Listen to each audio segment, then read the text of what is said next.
production. An exploration of the leitmotif in relevance to motion picture. Well, essentially it's just looking at the leitmotivic technique that started with Wagner and moved on to people like John Williams and Max Steiner and then John Williams, which they use as like a bit of sonic branding for films.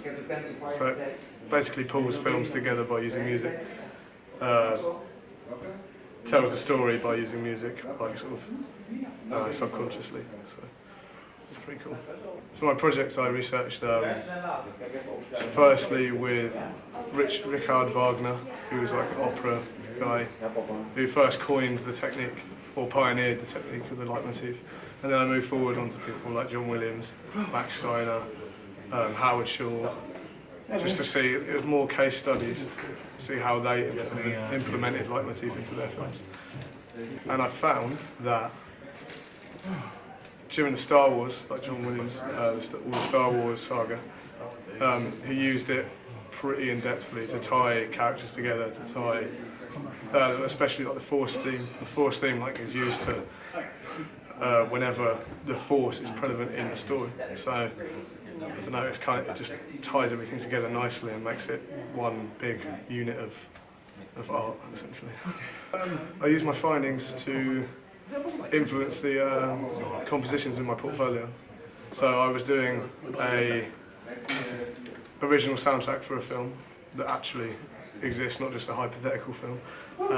So I used the findings from the case studies to implement into my compositions for the film, to tie characters, plot lines and ideas together. Software-wise, all the tracks were created in Logic Pro 9 and partly in Pro Tools. Parts were taken from Pro Tools and put into Logic 9. Yeah, I started out with testing with just textures, like musical textures that could reflect what happens in the image, in the what's happening in the film. So there's a scene where the main character's sort of tipsy drunk, sort of like, but not like drunk, but like tipsy drunk. So I thought a good idea would be to use wine glasses as like one of the main, like tuned wine glasses. So I tried that, but then I sort of ended up spilling them everywhere and it just went extremely wrong. So yeah, I managed to got rid of that.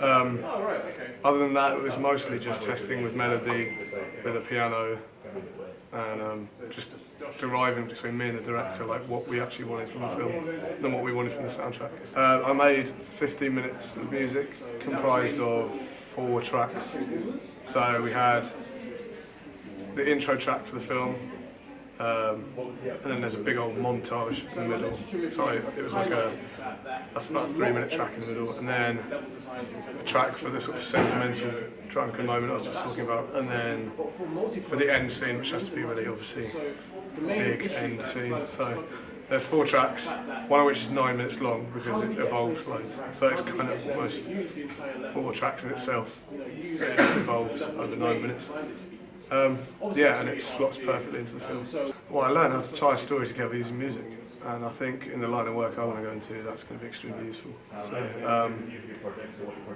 alongside that, I learned a ton about film and how it all works, and how, I mean, I've been sort of interested in it for ages anyway, but the amount you learn from just, I don't know, studying films and studying how they're put together, I think that's the main thing I've taken away from this. My favourite bit of my dissertation. I think just making the music was my favourite part. Especially the 9-minute track, because it builds and builds and builds, and I was really happy with it by the end of it. So the middle track of my portfolio was my favourite. That's how